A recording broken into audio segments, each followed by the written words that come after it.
The Senate makes the laws that ensure peace and justice in the galaxy.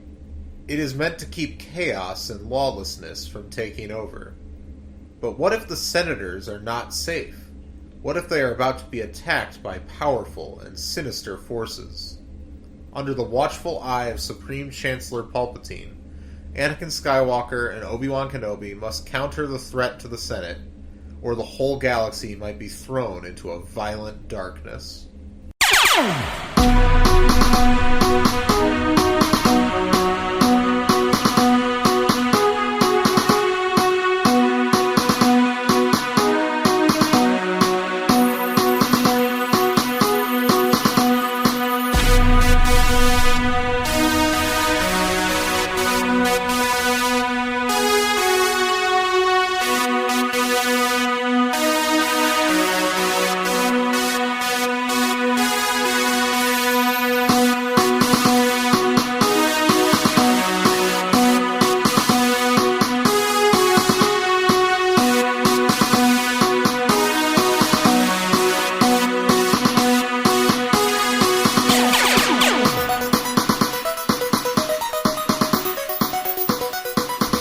Hello, younglings, and welcome to Padawan Library. If you don't know the concept of the show, then listen to the last episode, and we'll explain the concept of the show right in the intro of the show.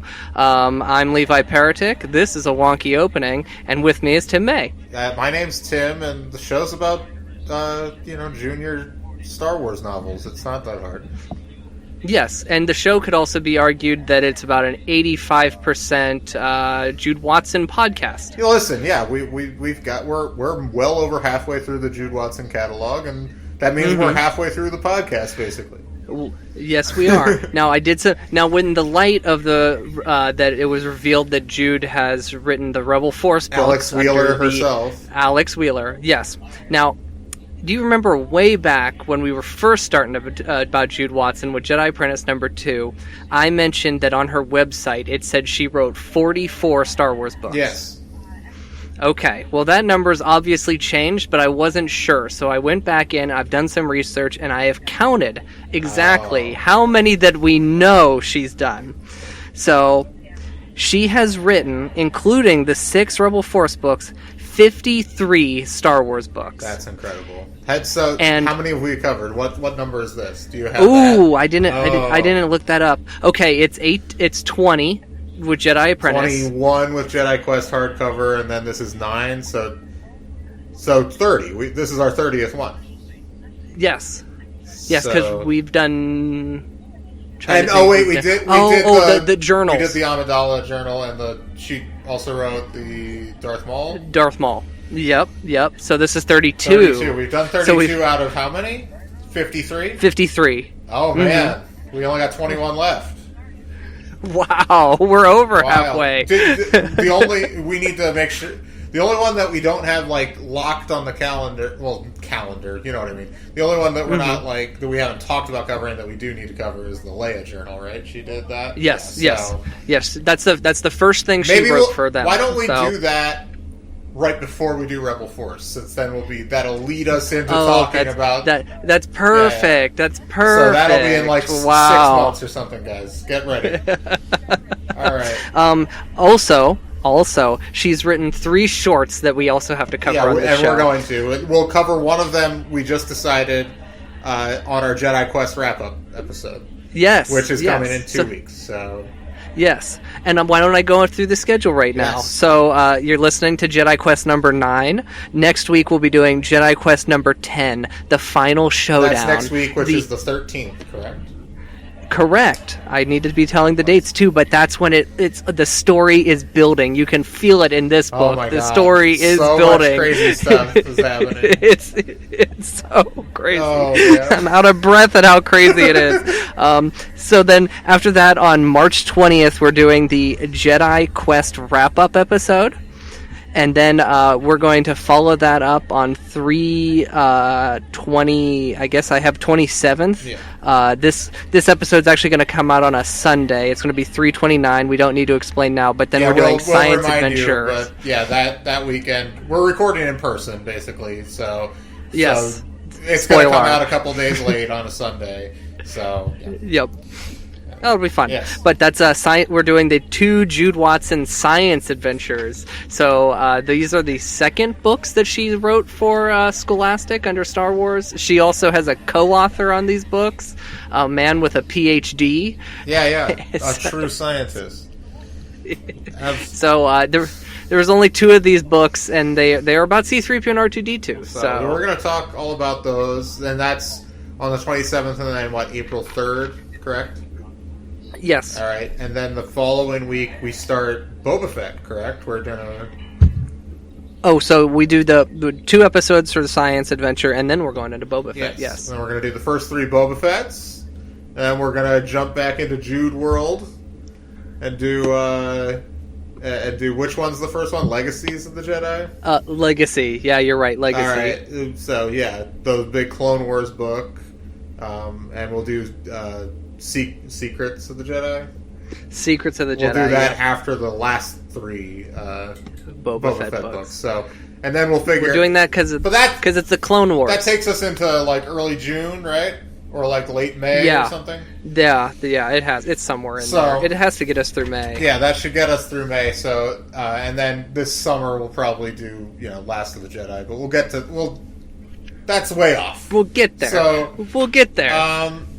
We gotta do new canon at some point. I know we're both just do not care about the new canon right now. Well, we'll read definitely the book that's coming out for the High Republic stuff. Yes, we will. Sure we have to do that. We'll check that out, but that's not till August, so we got plenty of time. There's not. I mean, I guess what is it? Adventures in Wild Space. That's the one that maybe we should. Oh yeah, we should cover that at the end. We should at least dip our toe into that one, whether we cover the whole series or not. Well, because with that series, I feel like that series could kind of maybe save how we feel about this new canon. Maybe it will be the one thing that we will. It looks more like our kind of thing. I'll say that. So, and it's So, whatever.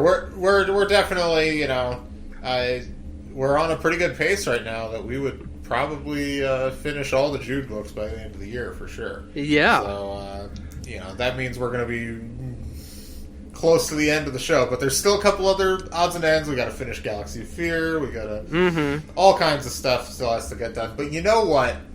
Enough business. Let's talk. I agree. A little bit. I agree. We both saw a movie over the weekend that we both really loved. We did. So I feel like we needed to talk about it on the show, because when that happens, Now, did you see that I had logged it on Letterboxd before you messaged me, or did you just message me after you saw the movie? I saw the movie the day before, and I loved it. The movie. It's The Invisible Man, by the way. I loved the movie. I saw it on Saturday, and then I saw you logged it on. I think I gave it 4.5 stars on Letterboxd. And then I saw you logged it and gave it 5 stars, and I was just like, oh, thank God we don't disagree on this. And so I immediately messaged you this, it's a masterpiece. Lizzie Moss. Yeah, I know. Lizzie Moss is God. She is. I was walking out of the theater when I logged it. I had just got out of my seat. I'm walking up the aisle. I get my phone out. Boom, 5 stars. And then it wasn't even 5 minutes later you messaged me. So I happened to catch it. It was very funny. But but anyway, The Invisible Man. The original Universal Invisible Man is probably my top 2 or 3 of those movies. I love that movie. The part where he crosses his arms and looks at the moon and says, "Even the moon is frightened of me," is has to be one of the hardest moments in the history of movies. It's so hard. So yeah, I love that, but this is obviously a very different take on the material. It's not even really a take on the material. It's just kind of an original story with the concept. Yeah. But this movie rules. This movie is scary. One of the part that I loved when we know we're getting into the movie is when she's in her room alone for the first time and the camera pans over to nothing, and it's just everybody in this theater knows what we're seeing, and we know there's a man in that room. Listen, this guy who directed this movie, Lee Winnell, you know him because he co-wrote Saw, of course, your favorite trilogy, the first three. This is a classic, solid movies.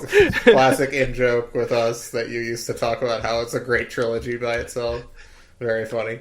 But anyway, it wraps up the second movie, I guess. It makes it. No, I get it. Kind of makes sense for a second movie to exist. Yeah.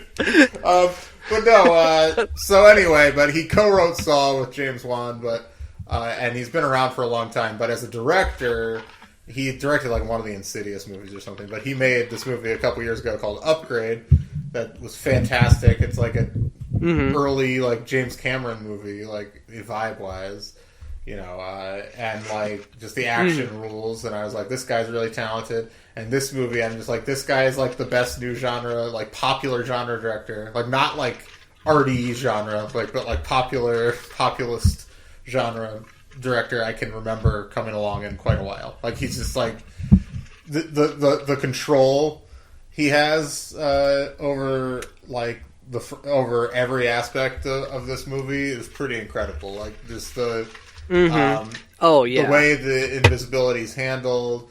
You always feel it. You always know you can always feel the presence of the character, and like just like he's just a great craftsman, and it's always nice to see like mainstream genre entertainment that's like really well made. It's pretty rare these days, so it's like I agree. So yeah, props to him. I look forward to whatever. The movie's super spooky. The movie's like really scary. It's very scary. It's one of the scariest. Like the movie I felt the most uncomfortable watching last year was Midsommar, but I'm not sure how scared I was during the movie. But I was like freaked out, like in a kind of like like the scene with the cliff, like that kind of thing. Yes, like that's a shock. Definitely a shocking horror movie. But I don't know how... I mean, there were moments that I was scared, absolutely. And I mean, the beginning is like one of the most harrowing things I've ever seen in my life of that movie, Midsommar.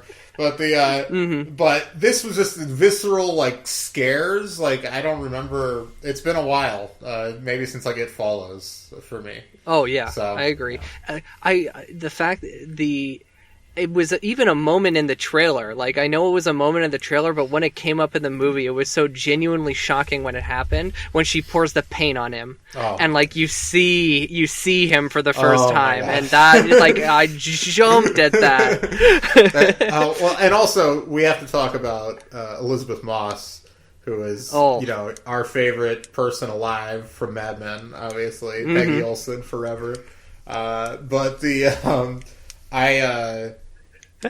she's I haven't watched like Handmaid's Tale, but as a film actress, she's been incredible the last couple of years. She was in this great movie last year that no one saw called Her Smell. I've heard of that film. I've at least heard of it. Yeah, I think I mentioned it to you.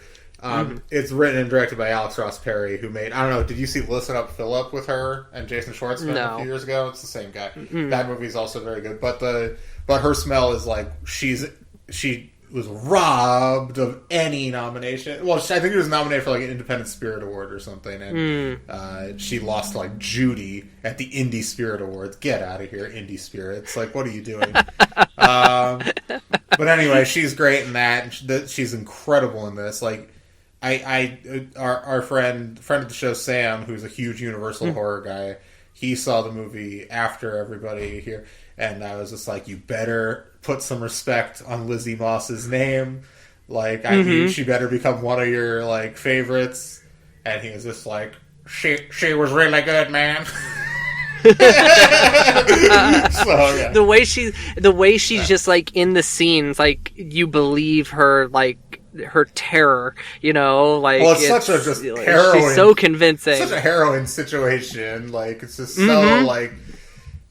It's so deeply upsetting. Like, I know. Like, it's somehow they're able to, like, thread the needle on that movie where it's, like, it's about very serious real-world issues, and it's correctly deeply upsetting about them, but it's also always absolutely thrilling and fun. Like, it is so, like, which is very hard. You know, like, I listened to this interview with the director, and he mentioned that he had rewatched Gone Girl before making it, and they actually kind of, when he says that, I'm like, okay, that makes sense. Because, like, it's that movie walks a very similar tightrope, I feel like. I don't know if you've seen that, but... I've seen Gone Girl, which is a great movie, but wild movie. But regardless, this movie, just go see it. It's great, so... Yeah. It did very well this weekend. Yeah. People really like this movie. And it only cost like $7 million to make, man. I know, it was so cheap. It made so much money. Yeah, the movie looks great, though. It's not like doesn't look like a Blumhouse movie. You know what I mean? Yeah. Yeah. Like, I know shots at Blumhouse, they've made some good movies, but like, it doesn't look like it was made for $7 million. It's going to be a good year for them because they got Candyman coming out, and now everybody's acting. I've never seen the Candyman movies, but now everybody's like, now everybody's like the Candyman. Yeah. Like, everybody's so the first excited. One's good. I think it's odd that people are pretending as though those movies weren't about like serious like racial issues the whole time. Like, I've seen people be like, I can't believe they're bringing this new dimension to Candyman. I'm like, the first one's about, like, the legacy of slavery. Like, I'm not sure, like, what, go watch it. Like, I mean, don't be wrong, I think the new one looks interesting. I'm not, like, no shots.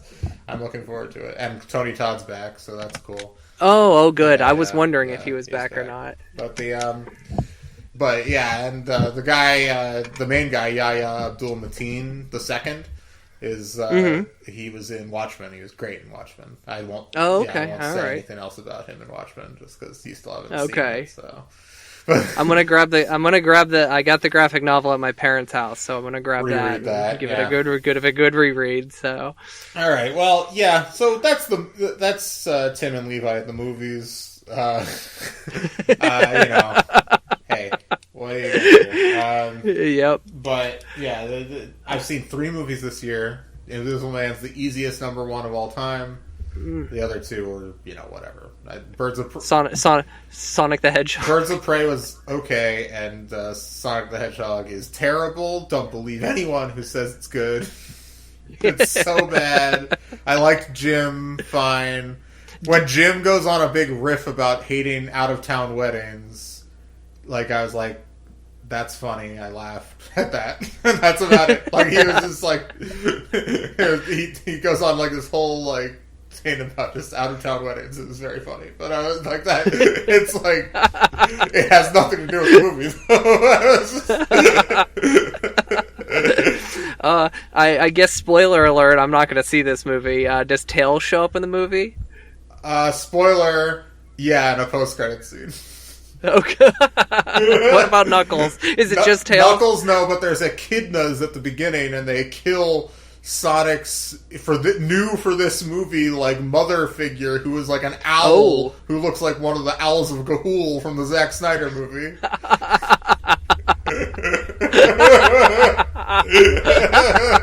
The owls of Ga'Hoole. Very exciting. You know what? I'm gonna be on a plane here in about a week, and I'm gonna be thinking about watching that movie because is it on you remember that No, do you remember that 30 Rock episode where when she's dating Matt Damon, he's the pilot? Carol, yeah, which is funny because Matt Damon just played Carroll Shelby in Ford vs Ferrari, which I just saw, and I was just thinking about 30 Rock the whole time. It's the best. 30 Rock's the greatest. So, yeah, that was a fun movie segment.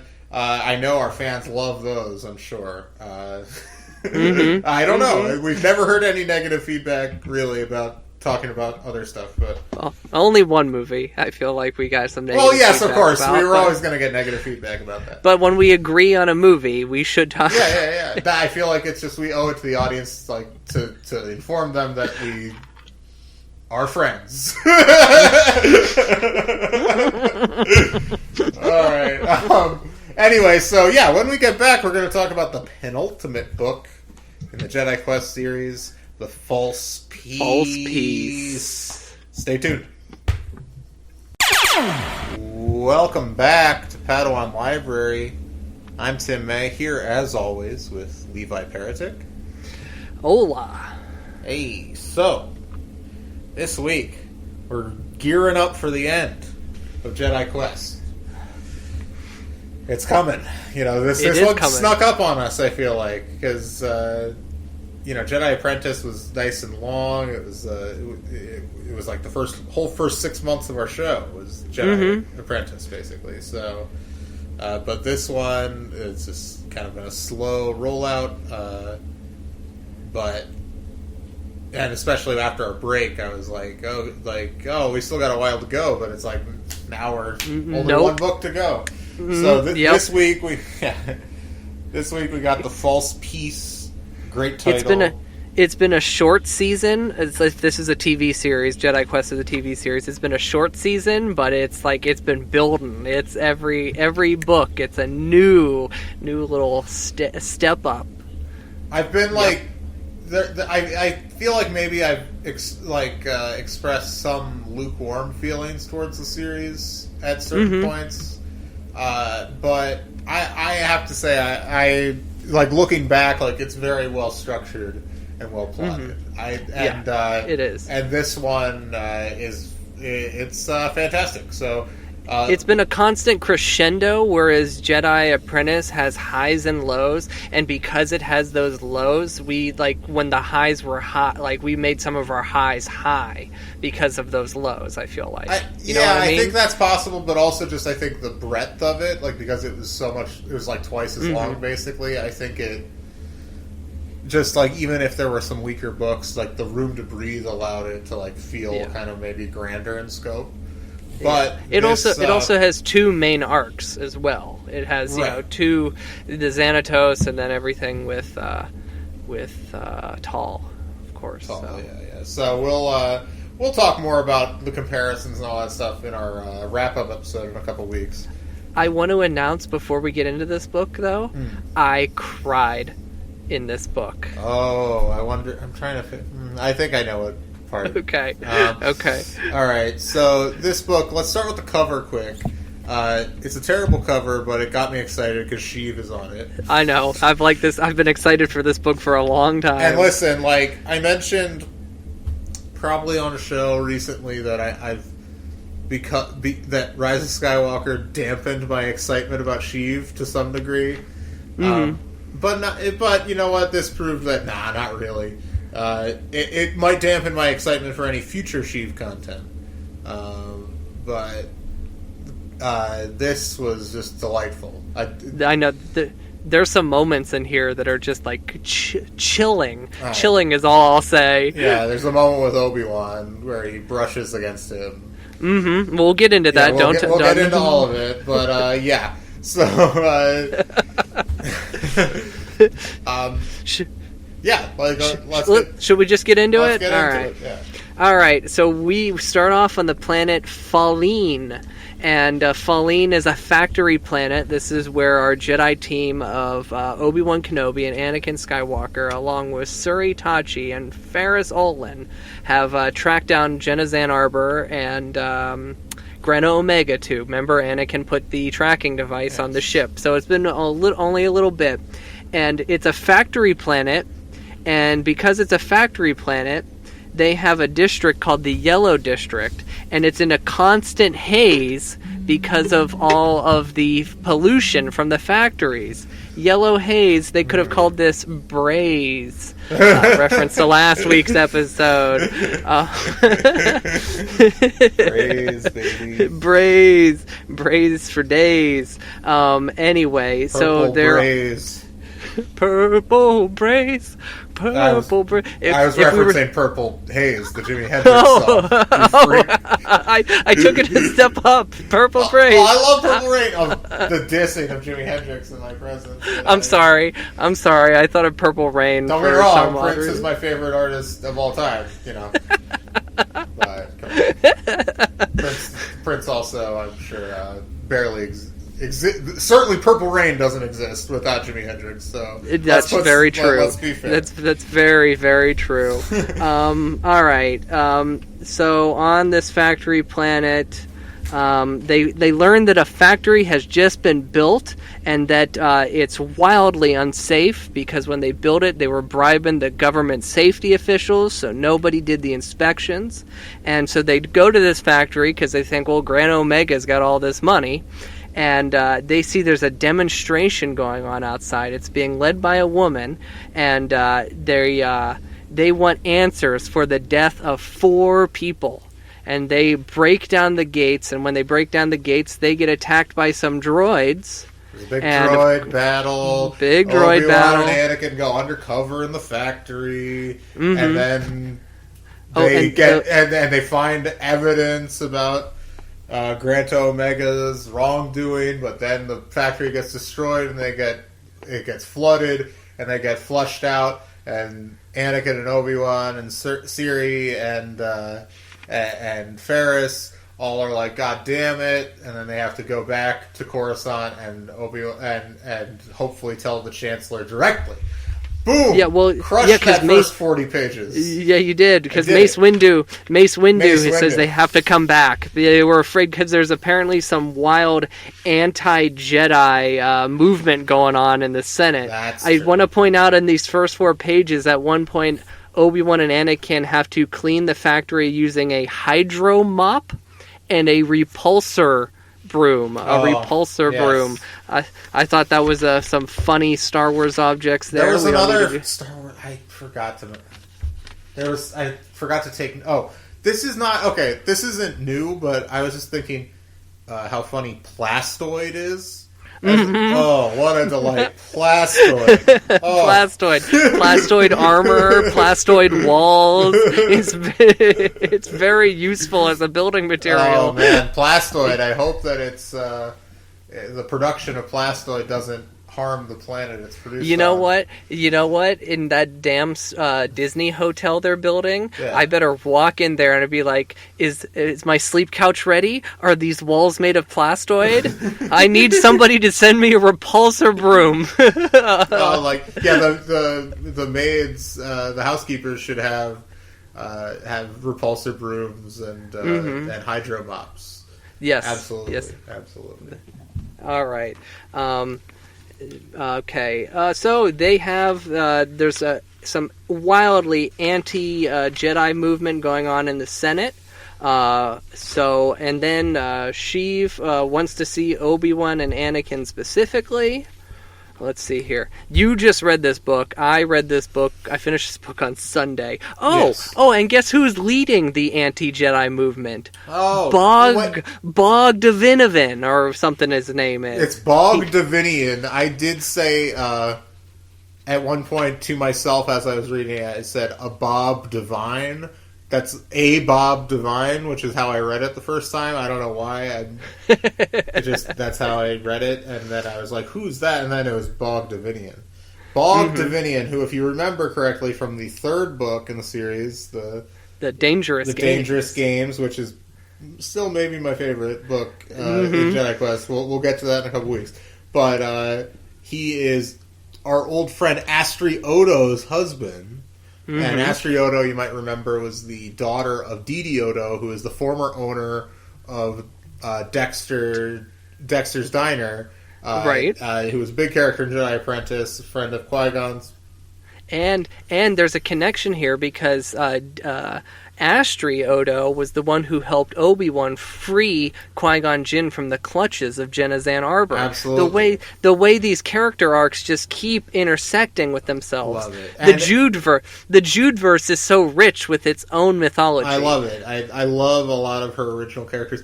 And Astri, traditionally, one of our favorite characters. Period. And you also might remember that Obi-Wan kind of, sort of, has a thing for Astri. Not as bad as that one. Oh, the one. The Queen. Yeah. Oh, that is such a weird book. He was so horny in that book. He was seriously up. Wasn't he had his ear against the door at some point? Like he was listening in her bedroom. It was ridiculous, but. No, this is more of a schoolboy crush. He's a couple years younger than Astri, I think. But that's notable. I think that does factor in a little bit to the story here.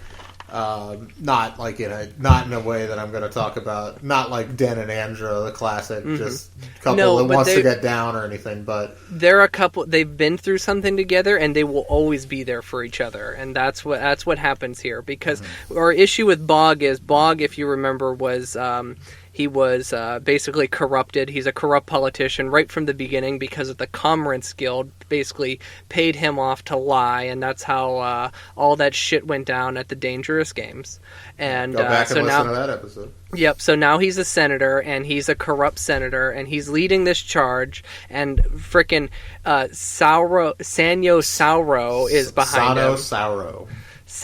Well, anyway, first off, we did our Senate episode an episode early. I feel this would have been a perfect book to have the Senate draft, but it's whatever. It's fine. Go back and listen to even if you don't want to listen to us talk about Jedi Prince, listen to the first half of last week's episode where we draft Senate committees.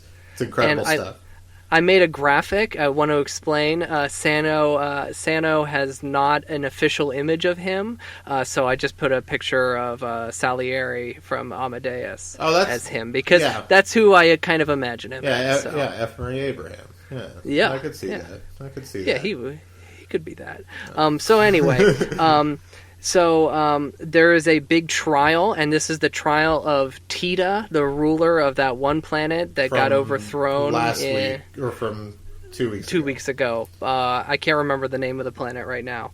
But anyway, so he goes up on trial, and he is basically saying that the Jedi were the ones who overthrew his planet. Like they overthrew a legally elected administration, that they assisted in a coup, basically. Right. Which is technically true. But, yes. And Bail Organa is there, and he's like the one senator who stands up for the Jedi. The greatest. The one true senator I put on my notes here. The Michael Jordan of senators. We find out that Astri has a son with Bog, and he is on their home planet with Dee Dee.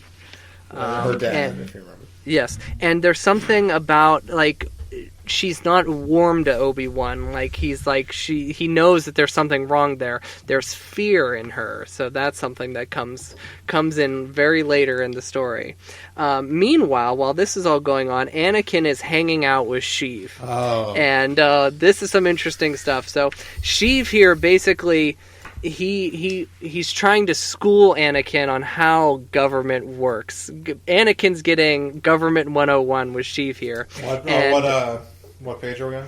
I'm not reading anything here, but basically, Sheev, this is how I have it written in my notes. Sheev shares his beliefs that the Jedi don't speak up for themselves. So basically, he says, like, the Jedi, they want to go out and they do their missions and they want to right wrongs, but they don't want to come into the Senate and then, like, talk about themselves. About it, they're not boisterous. And so he says the Jedi don't verbally defend themselves, and that the Senate is like children, and they must have everything meticulously explained to them for them to understand. And that's how all this stuff's being spun about the Jedi, all this false news, fake news about the Jedi's happening. False peace, false news. Yes. And he then gives Anakin a job offering, basically. He says, "Come with me to meetings while you're here," Palpatine said. "Watch, listen, tell me what you think, and I will share my thoughts with you." So he's sowing those seeds. Yes, he is. He's a creeper. When was this one published? Because this is near the end, so it'd be close to Sith, probably, right? Mm-hmm. Let's see. July 2004, actually. So almost a whole year early, but. I get the vibe that Jude knows what's happening. I mean, I'm sure to some degree. I mean, I don't know for sure, but I'm pretty sure some of the prequel scripts leaked before the movies came out. They were not nearly as tight-lipped about. I mean, partially because they're prequels, people broadly know what's going to happen anyway. But I don't think there was nearly as much secrecy about those movies than there was about. Obviously, the new ones, or even the original trilogy. So, yeah. I would imagine that kind of information was shared with people that were writing books and stuff a little more freely back then. Yeah, because something to ask Jude when we get her on the show. Yes, that is definitely one of the questions. So then we get. Do you want to talk about Tyro? Oh yeah, Tyro. I have to say, I was struggling to remember who Tyro was, and I honestly still don't really remember where he first appeared. Could you refresh my memory on that? Do you remember? I don't remember when he first appeared either. No. We are the worst. He's been around. I'll look it up. He shows up so briefly. Tyro is, of course, Obi-Wan's friend in the Senate. He's a Senate aide. I remember that. I'm trying to remember where he first shows up. I'll look it up. But he is a what is it? He's like a hairy species. To pronounce the species. Oh, you're right. He is a Sivereni? Sivreni, maybe? Sivreni. They apparently first appeared in a Timothy Zahn book. I know. I saw species. that. That's interesting. Yeah. And Tyro is the first named one of these species. So Jude is the first one to name a character after one of the species. However, so he is very helpful, and so Obi-Wan and Anakin, they pretty much know that there's a plot going to happen, that Jenna Zan Arbor and Grand Omega, they got something up their sleeves. So Tyro informs Obi-Wan that the All Planets Relief Fund is having a ceremony. It's basically a giant treasury being created for planets in need of aid, and that Palpatine's going to be there. So they figure, well, we better investigate that. They're probably going to attack that. Because Obi-Wan, of course, remembers the formula. Because Tyro says devastation. And then Obi-Wan's like, oh, devastation. So on page 69, if you don't remember what the formula is, there it is. Disruption plus demoralization plus distraction equals devastation. I was on the bus reading this, and I just was laughing. So I laughed out loud. And so many people were like, what is he laughing at? Yeah. Oh, that's, I just had an idea for a t-shirt, so... take note. I did. Right, so something happens here is when Obi-Wan says goodbye to Tyro, he does the traditional Sivereni farewell, which is one person holds out their hands, fingers spread, and then Obi-Wan pushed his hands against his palm, fingers spread, and a gesture of goodbye. So that's how they said goodbye. If they didn't, by the way, Tyro first appeared in School of Fear, which was the last Jedi Quest book we did before the break. That explains why we can't remember. We were checked out, baby. So, and he was also in Changing of the Guard a couple weeks ago. Okay. But, yeah, and he's mentioned in a few Last of the Jedi books. So well, he knows something. We'll get into that. This episode is... it's a little all over the place. We're fine. Everybody's understanding what's happening, Levi. We're only 20 minutes in? Wow. And yeah, we're already 70 pages into the book. Relax. Yeah. We're fine. Oh, we go to Dexter's Diner. Dexter's Diner! And listen, guess who's at Dexter's Diner when they go visit? Astri's sitting there, really sad. And Obi-Wan is like... Well, I'm really kind of annoyed with Astria right now that she's like just become a senator's wife. Yeah, it does say that in those exact words. He's basically like, I ain't no senator's son, etc., etc. He hates the Senate. He hates all of these people. He ain't no millionaire's son. He ain't no military son. All that. Anyway, very stupid joke. But anyway, so. He sits down with her, though. He knows it's the Jedi way. He's got to relax and just listen to her, feel her out. And she basically admits that she's basically going along with this because she's scared for her son's life. That because of the connections Bog has made, that if she leaves Bog or goes against him in any way, that something might happen to their son. Mm-hmm. I took it as like he would take custody of the child. Yeah, or maybe not as maybe not murdered or something, but yeah, but she wouldn't be able to see him again, or she would be taken out in some way. Mm-hmm. So, and Obi-Wan immediately, obviously, he realizes he was being, too presumptuous, and he's like, I'm always going to be here for you. Like, we're going to figure this out. We're going to, you won't have to deal with Bog starting tomorrow. Because did we mention the big, thing that Sheev is planning? Oh, the Planet Relief, the All Relief Fund. Right, he has some big new initiative, and remember, Sheev's a good guy in this book. He's just purely a good guy. He's the Chancellor. He's the Chancellor, a sweet old man, Tyro even likes the Chancellor, Tyro loves the Chancellor. And remember, the Chancellor's already overstayed his term. Like, he's already extended his term beyond what it should be, so... Yeah, be careful of your friend Palpatine. He's the FDR of... Oh, don't disrespect not of the FDR. Same level, but... I mean, listen, FDR has his problems, whatever, blah, blah, blah. But FDR also, listen, I have a re-elect FDR T-shirt. That's how much I like FDR. I understand he has his issues. You know what I have? We went to FDR's little White House, and there. Oh, nice. So, yeah. I mean, I'm sure you know how he died, but for the listeners who don't know, basically he was in the middle of having his portrait done, a watercolor portrait in his home, and during the portrait, he had a stroke and he died right in front of the artist. And anyway, so the portrait was unfinished.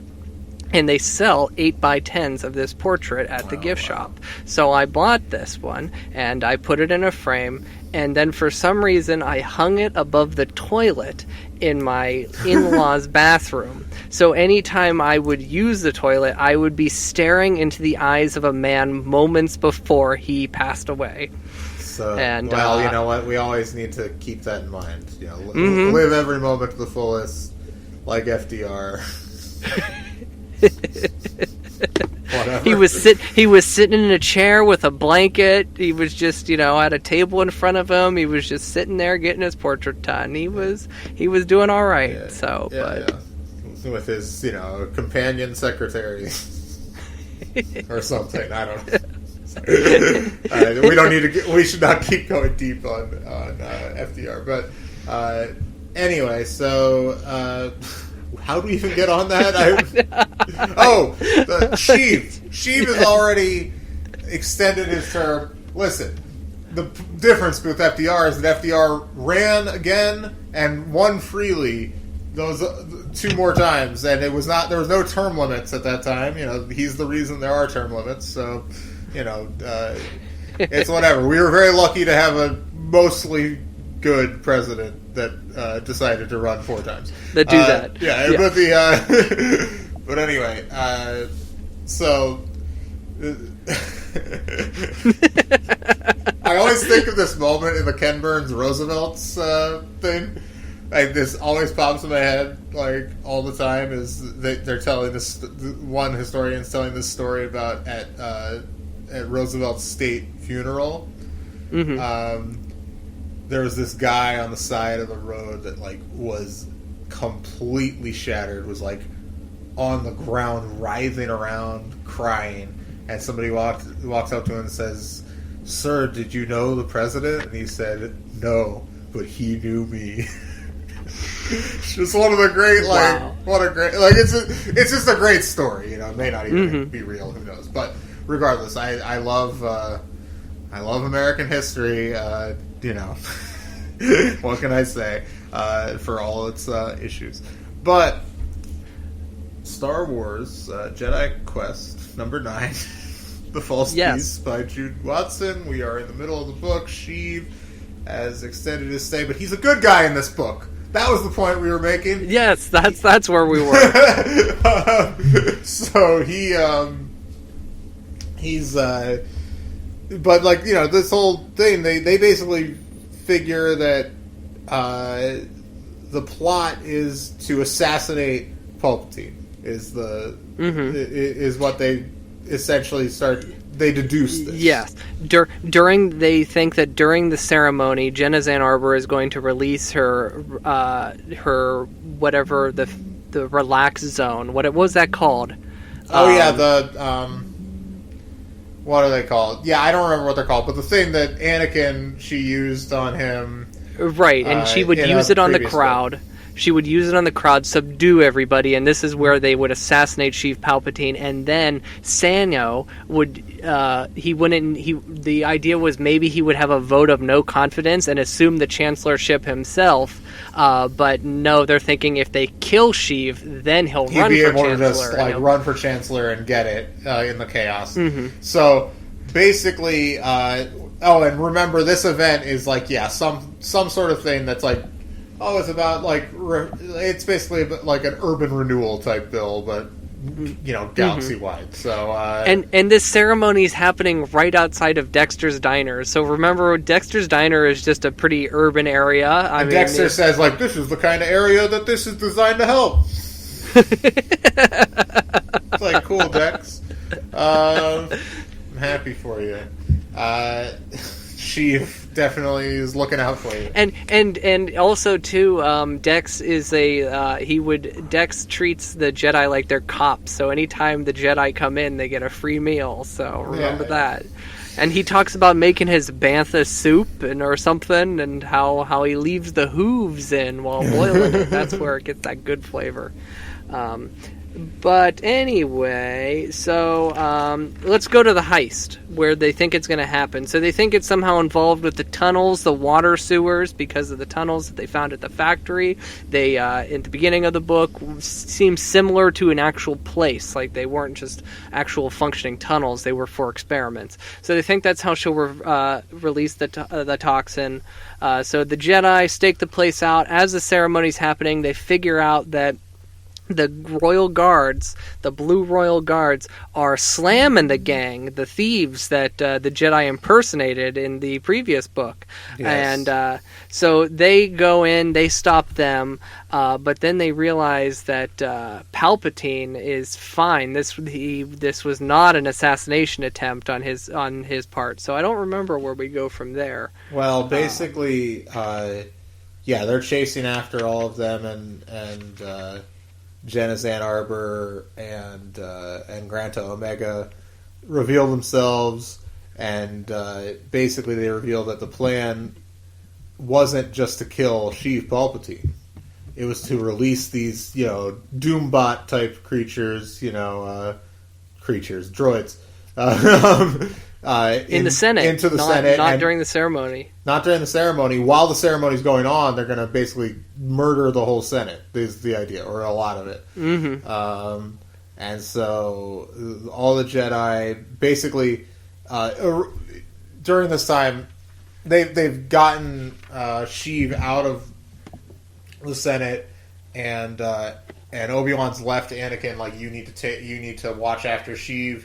And Sheev the whole time's why are you listening to orders from your master? Ooh, I'm Sheev, And so... Hang on, I want to stop real quick. Okay. Because I wrote at some point that this book is a political thriller. Oh, absolutely. Yeah. And this book is much more complicated than some of the books, and we're doing, I feel such a hacky job at just trying to catch every story point of this book. This book is much better than we're making it out to seem. I'm making it out to be great. It's very exciting. We're just talking about it with that cocaine energy that we're known for. So, we... Listen, it's very late. It's late for Tim. It's 8 p.m. Eastern Standard Time. It's been a long day, but I feel like we're getting the gist out of here. Listen, we're talking, we're commenting, it's spawning conversations about our 37th president, and it's not 37th. He's earlier than that. 35th, I believe. Wait, I don't know. Fuck. God, I need to learn these things. Future history teacher. Whatever, I'm tired. Listen, he's in the 30s somewhere, or is it 30? God damn it. You keep talk, vamp a little bit. Okay, all right. So it's all attack on the Senate. So anyway, Obi-Wan has a big battle with Grand Omega and Genasan Arbor on a speeder bike in these tunnels. Okay, so this is a big plot point. Obi-Wan knows about the plot with them. They stop Sheev in the hallway. Sheev's going to this big hearing in the Senate hall. Anakin and Obi 30 stop. Second. I'm pretty sure it's 30 second. Okay. Obi-Wan and Anakin stop him, and then Obi-Wan is like, okay, Genasan Arbor and them are in the tunnels. I'm going after them. Anakin, you stay here and protect Sheev. He goes and does that. Meanwhile, Suri and Ferris come along, and Suri's like, okay, I'm going. Ferris, you stay here with Sheev. At this point, Anakin's like, well, Sheev's safe. I want to get in on the action. I got a personal vendetta against this Grand Omega guy. I need to go.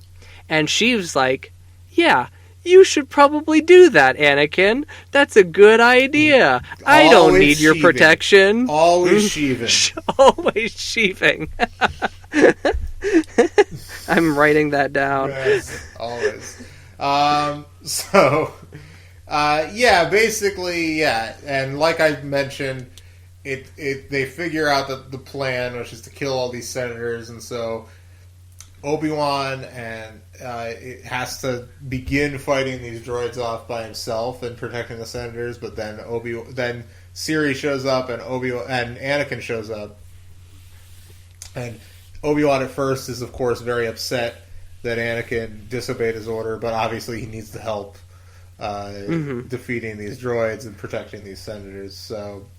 And this all culminates, they end up in the Senate room, a whole bunch of Jedi show up, we get a shock T mention in this. So imagine the Senate, these little probe droid kind of things spinning all over the place trying to kill senators, and all of the Jedi hopping around between all the pods. So big cool. Action scene. They make like staircases out of the pods. They're jumping way high. It'd be such a cool scene in a movie. Mm-hmm. I want that. I do too. It was cool to read. It was great reading. Oh, it was also cool to read. I'm just saying, I want them to revisit this era in filmed entertainment at some point. Yeah, I agree. Oh, and then there's the whole thing with Tita, and basically Grand Omega double-crossed Tita and sent one of these probe droids after him. Tita realizes, so Tita is like, well, if I'm getting killed, I'm making sure Sheev Palpatine goes down with me. So he's coming for Sheev, like straight like suicide bomber. Ferris saves him. Big important thing here, that Ferris saves him. Then they notice that Tyro is coming at them. Tyro tried to contact Obi-Wan. He said, there is something you need to know right now. And Obi-Wan's like, I don't have enough time, click. Tyro hasn't told it. We don't know what Tyro knows. Tyro is running towards Sheev, and one of these droids is also targeting him, haze him down. Tyro goes down. This is where I started crying. I don't know why I started crying for this character we don't even remember. The way this is written, I try to figure it out where it is. But I know I have it marked somewhere. Speeder bike action. Okay. This is on page 150. Yeah, this is great. Basically, okay. So, wait a minute. I'm going to go back just one page here. Yeah, I was going to say it was Tyro. Yeah, okay. Yeah. It was Tyro. Obi-Wan half-turned, searching for his friend. Tyro stood in the back of the tier, half-shrouded in darkness. He darted toward Obi-Wan, straight into the path of seeker droids homing in on Palpatine. Tyro, drop! Obi-Wan shouted, already moving. Ferris leaped as the droid fired. He deflected the fire from Palpatine, but it was too late for Tyro. Oh, sorry.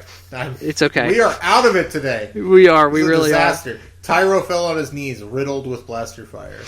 No! No! The cry was torn from Obi-Wan's chest. No, no, not Tyro, not him, not this. I cannot bear this. He ran toward... Oh, go ahead. Sorry, no, it's fine. We are not in sync today. No, we are not. He ran toward him, his legs propelling him forward, while a part of him deep inside was still with dread, knowing what the next seconds would bring. Tyro met his eyes. There was infinite sadness in his gaze, infinite regret. He opened his mouth but could not speak. Tyro lifted his hand. It trembled as he opened his palm toward Obi-Wan. He closed his hand into a fist and placed it against his heart. Then he looked beyond Obi-Wan's shoulder, behind him. Fear flickered in his eyes, and then he was gone. Obi-Wan bent over him. He opened his own hand. He closed it. He placed it against Tyro's chest and bowed his head over his beloved friend. He murmured the words every Sovereign told a loved one before a journey. The journey begins, Obi-Wan whispered. So go. Oh, that is... Yeah, she is so good at death scenes.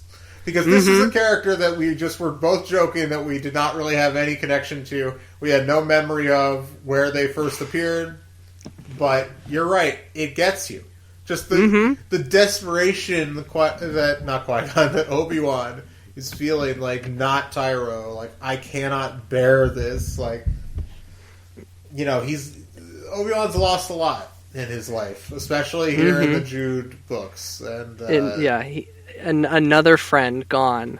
Qui-Gon, he's lost Tall. He lost what was her name? Oh, from Melita Dawn. Yeah. Wait. Wait.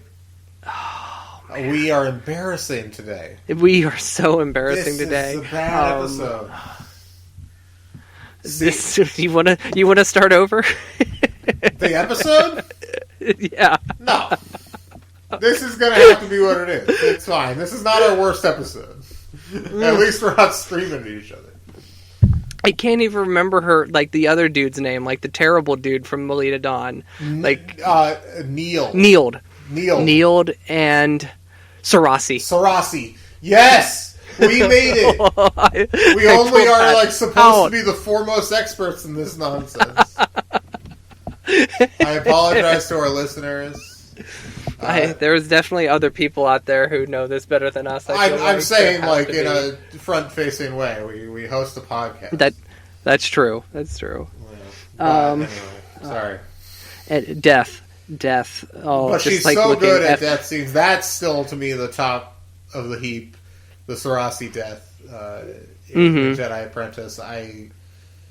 Oh man, that one. And the way that stuck with Obi-Wan too, like that's his first death in the Jude verse, and it just like it had such an impact on him. Absolutely. So for this huge action scene to end with this death scene, and remember, Tyro he knows something, and this line here: there was infinite sadness in his gaze. Infinite regret. He opened his mouth but could not speak. I mean, he obviously he found out about Sheev, don't you think? I would think that's what I thought. He had to have, or the Clone Wars or something. But he knows something, especially for him to be everything about Sheev. But he found out Sheev was behind some of this, which he obviously was. Right, and they got this. He had information from a data pad that was stolen from Jenna Zan Arbor's lab in the beginning of the book. No. This is from Bog's notes. Bog is recording his memoir. Yeah. And Astri gave Obi-Wan the notes. So Tyro was listening to them. So this is how he found something out. Character that's like working on their memoir is always funny to me. There's the Claudia Gray book Bloodline. Leia's working on her memoirs and that. So funny. I mean, it's fine, but yeah, I don't know why. It makes me chuckle. Lando recording his memoir in Solo is one of the funniest moments in that movie too. So, so anyway, basically, yeah. So Anakin goes hard, like is super fast, saves a bunch of senators. All that stuff happens, and basically, it was like 19 senators died, and that was seen as like a something miracle like that. Yeah, that only that few died, and so basically in the last, I hope nobody from our teams. Yeah, no Jedi. I mean, we just lost Yaddle, so I guess. No, I meant our senatorial teams. We have these. Oh, we have our yes. committees. Of course, our we can't lose any committees, members from that. No one died from those. So, and then what happens? Okay, so Jenna's Ann Arbor. Grand Omega. They get in their ship, and that's when he reveals that he's releasing the droids to kill the senators. Right. Yes. Basically, and they escape. He uses it. Because of that. So that's how he gets away. And Obi-Wan, keeping on Anakin. So Anakin, he saves a whole bunch of people, and then there's the whole thing where Ferris saves Sheev. And the Jedi commend Ferris for his bravery afterwards. They do not commend Anakin. And there's a scene at the end of the book where Sheev and Anakin are together, and Sheev tells him, hey, that's not right. You were a hero too. You should have been commended. But the reason he wasn't was because he disobeyed Obi-Wan and didn't stay with Sheev. And that's a sour spot that we're leaving Obi-Wan and Anakin on in this book. Because Obi-Wan's pissed. There's a moment here where Obi-Wan is like, whenever Anakin shows up to help out, he like realizes immediately that Anakin disobeyed him and thinks to himself, well, when I was this age, when I was a Padawan, like Qui-Gon and I only got stronger with age, and if Qui-Gon told me to do something, I did it, no questions asked. But the more and more Anakin are together, Anakin is just not listening to me. Anakin is doing whatever he wants. So it's a problem. Yeah, it's a problem. You gotta listen to your master. You gotta listen to your teacher, guys. Jeez. You can't just be on your phone all day. Mm-hmm. And I like, too, that Obi-Wan and Anakin, like, Anakin is not the complete focus of these books. And, like, Obi-Wan is, Anakin has problems. Judah is addressing these problems so delicately but so believably. You know what I mean? This is my favorite version of Anakin. Mm-hmm. Probably period. It's the most believably tied to the Hayden performance. It fits the performances, and it feels like of a piece with the movies, but because it really like goes a long way towards making you invest in that portrayal in a way that a lot of people have trouble. So and understanding the portrayal too. I feel like because absolutely. She does a lot here to explain the mental notions of Anakin here, kind of thing. Why he is the way he is, and so much of it is something that like I feel like I've never even thought about before reading these books. Is the fact that he was a slave. Yeah, which I mean, obviously that's a huge factor in Attack of the Clones. When he returns back. When he goes back to Tatooine, and like it's not like it's ignored in the movies, but it's, right. I think in the way people talk about the character, it is often ignored. I actually don't think it's a massive like. There are issues with his characterization in the movies, undeniably, but I think that's just a thing that people no shots at Hayden. No, I'm not even. No, I'm really not talking about. I'm talking about the way the audience reacted to that character. And the performance was basically like, why is he so whiny? And it's like, well, he grew up a slave and then left and never saw his mother again. And you can argue about how well that's executed, but to act like that's not something that is front and center of that character in the second movie, it is. It is whether you believe it's explored interestingly or not is another question. And this does deepen that aspect of the character for sure. then from there, Obi-Wan goes to Tyro's office, and Jocasta Nu is coming to pick up all of Tyro's files because Obi-Wan knows that there is something there. And that's kind of where this book ends off. Yeah, there's one other thing that I forgot to talk about that I did want to talk about, and I can't find the scene, but it's this... Astri. Oh, yeah, well, let's talk about that first. So Astri, that's in the last chapter. So we should actually just read that. Chapter 21, it's... Yeah, where is it? I'm pretty sure it's... Yeah, here it is. It's on page 153 at the very bottom. Reluctant to leave, Obi-Wan lingered. He heard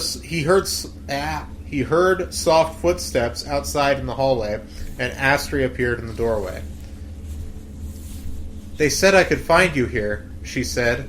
"I'm sorry about your friend." Obi-Wan nodded his thanks. "How are you?" "I am good," she said softly. "So are Lune and Didi." Lune is her son. "Thanks to you. Bog has been stripped of power, and he is now useless in the Commerce Guild and he's now useless to the Commerce Guild and Sanasaro. That means he is powerless to hurt us too."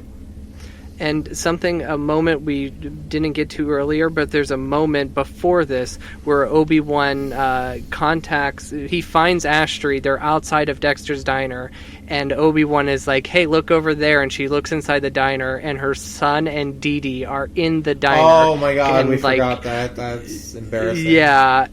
Yeah, and basically Obi-Wan is just like, I had a couple Jedi go and get them and bring them here. They're safe. And basically you can join the Jedi Witness Protection Program, and you can go anywhere and we'll protect you, kind of thing. Like, so, getting back to it, where were we? Yeah, that means he's powerless to hurt us. So what will you do? I'm not sure. Didi wants to return to Coruscant, but I don't know. She hugged herself and shivered. It has changed. I don't like it here anymore. I'm fearful here, but I don't know of what. I know what you mean, Obi-Wan murmured. He rose and came toward her. He raised a hand and switched off the lights in Tyro's office, feeling something break inside him as he did so. Tyro was gone. Forever. They walked down the hallway together. My advice, Obi-Wan said, is to pick a pleasant world with a genuinely democratic government. Yes. Raise your son, he smiled. Keep Didi out of trouble, and always remember, I am here for you. As you have proven time and time again, Astri said. She stopped and put two hands on his shoulders. Her dark eyes searched his. I see the sorrow in you, she said. I can't take it away. But you have saved me and those that I love. Know that, at least. The small moments, Obi-Wan thought, as he laid his hand over Astri's. They did not measure up against the times of sorrow, but they had to be enough. Incredible stuff from Jude, as usual. There's one other thing. We can talk about that. Is this the Sheev thing we need to talk about? What Sheev thing? Oh, when Obi-Wan grabs his arm. Oh, well, two things. I want to read that. Let me find it here real quick. You know where it is? Yeah, I know I have it marked somewhere. I just got to find it. So anyway, I'll mention the other thing because I've been looking for it for the last 10 minutes and I can't find it.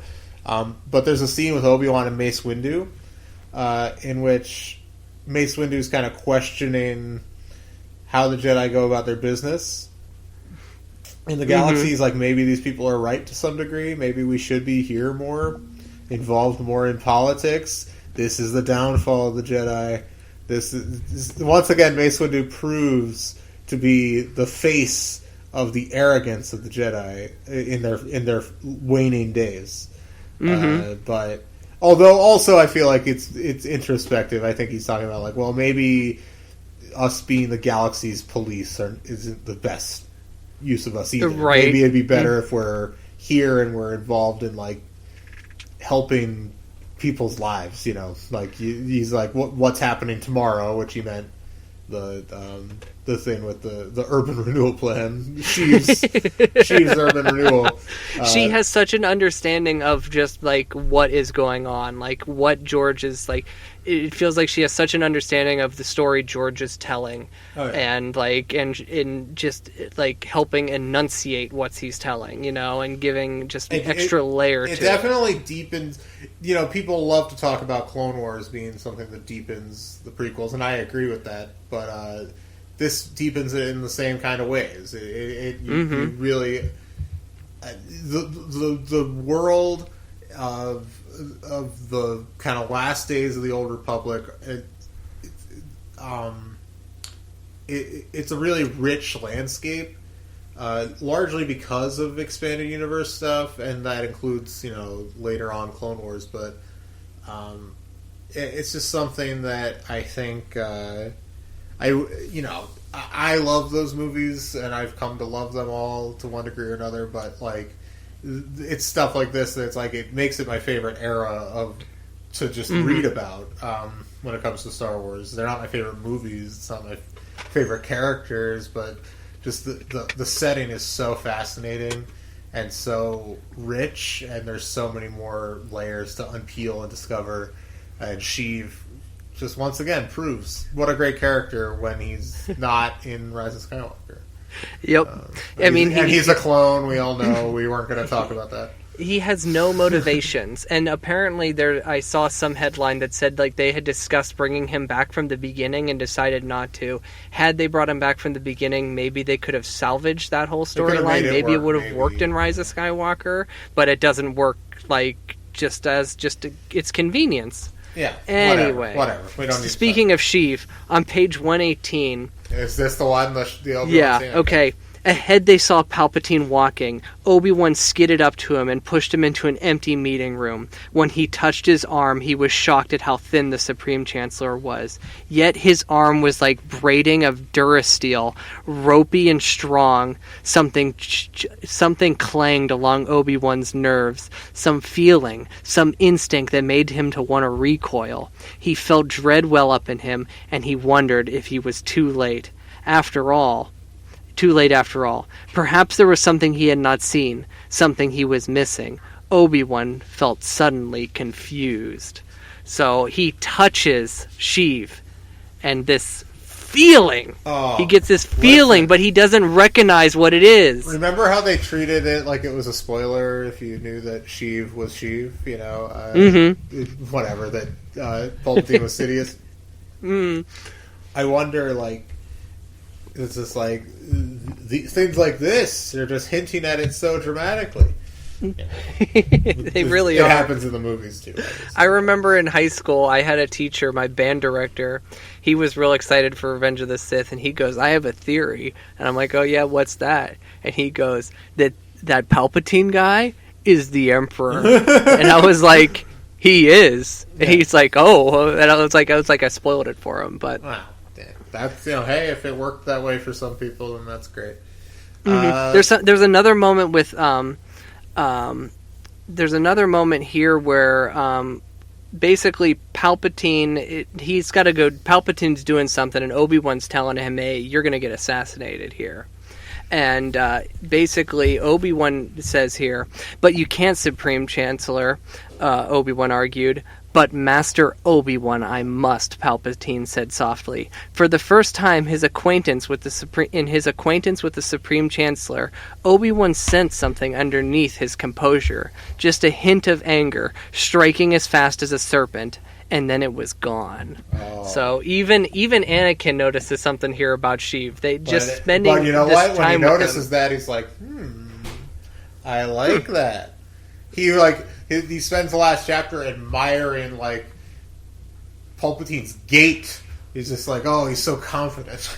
Yeah, he is. He is really confident. And there's that whole part, too, where, like, he explains, like, he basically is just like, this is why fascism works for me, Well, we all know that from Attack of the Clones, when Padme falls in love with a fascist. So yeah, very funny stuff. Always funny to me. That scene's great. I love it, but it's also like, man, if I were Padme, I'd be like, this guy, no. Big no. Big no. I know, like, right? yeah, what if all the power went to one person, who got to make all the decisions? That's the way it should be. Right. Sure, yeah. Yeah, and yeah. I didn't she just brushes them off like, oh, Annie, you're so naive, it's just she's so in love with him. Because you know what? There's two things I want to say about Padme. First things first, thinking of our Senate draft, we've never seen Padme really politically in the movies at least, not necessarily Clone Wars, but politically argue for something. Anytime we see her doing anything politically, it's because people are coming at her and attacking her. So it's we don't get to know what really her beliefs are. Well, I mean, there's a little bit in Sith, I guess. Yeah. But do you think Padme in real world politics would be a member of the NRA? Well, I think that the politics of weapons possession, weapons ownership, is probably very different in the galaxy than it is here on Earth. They are. I don't think. Listen, the NRA is an extremist group. I'm not sure she'd be part of a group like that, but yeah. She's a gun owner, and we've seen her with a gun. They're all gun guns. Everyone in Star Wars is gun owner. Maybe that's what George is telling us. Just everybody needs to be gun owners. Yeah, I'm not sure about that. Listen, that's the problem. You can't really apply. It's not 1-to-1. There are plenty of parallels, but it's you can't apply it on an issue by issue basis. Speaking of my other thing, this actually isn't related to Padme. You chose the Camino Senator Halle Bertoni on your set. Yeah, a total war criminal. Yeah. Yeah. Do you get the pun of her name? Halle Bertoni. Halliburton. Oh my god! I only noticed it because I tried typing it in Google, those and movies Halliburton really hate was Cheney. I love it. I know, and Halliburton was the first thing that popped up. It blew my mind when I saw it. That is incredible. How did we not realize that? Oh my god! Incredible stuff. Wow, classic. Especially for that to be a Clone Wars George decision.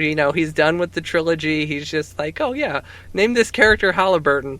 Well, yeah, those movies are. And the Halliburton runs the clones. They're war profiteers. It's exactly like Cheney. So yeah, exactly. Somebody should make Cheney into Camino and stretch him out.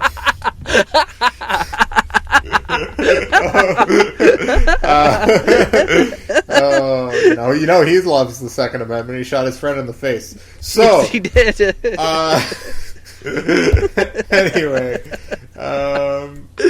Anyway, so let's wrap this up. Wrap the book up here. Yeah. Yes. I'm sorry for the meandering review, but we really clearly enjoyed this. I thought this was fantastic. This is one of the better Jedi Quest books. Sheev was on fire the whole time. I love bringing Astri back. She's one of my favorite characters, one of my favorite Star Wars characters ever, honestly, from these books. I just love her. And hopefully we see her again. I feel like this might be her last appearance. Right. But if this is her last appearance, it's such a beautiful send off. Oh, absolutely. This book is really cinematic. With the whole Senate scene. But imagine the scene outside of Dexter's diner, her father's former diner, a place she's familiar with, and Obi-Wan's like, "Look over there. I brought your son and father here. They're safe." And can you imagine the shot this into of a TV show or something? I know. Dee Dee sitting at the table with the kid, and he's smiling, and it's just like that moment from across the street through the window, and you see Dexter walk up to the table and be like, "Well, what'll it be, boys?" Love it. So, anyway, yeah, I don't know. This one's great. I'm giving it midi-chlorians. I haven't gone all the way with a Quest book, so I'm going all the way. It's conceived in midi-chlorians. It is conceived in midi-chlorians. I got nothing else to say. This book has twists and turns, and like it's. I don't think the final book Sheev is going to be in the final book, but for Jude to give us at least one book where we have these scenes with Sheev and Anakin, I think is really important to giving more, just that little extra layer to Anakin and explaining why Anakin turns, and because it's so believable that Anakin is going to turn, within these books. That him and Obi-Wan, they're having issues. Obi-Wan is aware of the issues. He's not oblivious to the issues. Like maybe the movies may make him out to be a little bit, the issues are there, and he's worried. But the Jedi right now, and she knows that the Jedi are overwhelmed and that something is coming that is going to hurt the Jedi. She knows the Clone Wars are coming. Well, I mean, she knows the Clone Wars are coming. Yeah, obviously, of course. But yeah, obviously. But yeah, it's if you guys listen to this, we probably have a couple listeners that haven't read the books. I would guess that you should check them out. Unfortunately, Apprentice is not available at all right now. I know, but Jedi Quest, these books are available as digitally, but. Yeah, but hopefully they'll make the Apprentice books available soon. That's ridiculous that they've been out of print for so long and not even available as Kindle books is ridiculous. Right. But anyway. There's so much story there. Like, these are such interconnected stories to not have the first part to of the me, story these are available.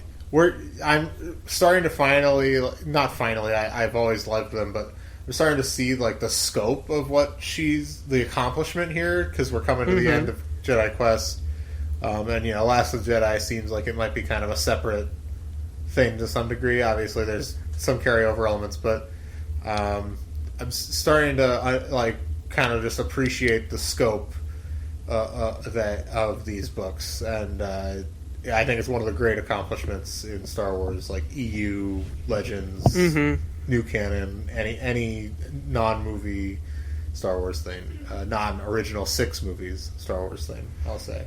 So, very impressive stuff. So this one's conceived in midi-chlorians. A great book. Yep.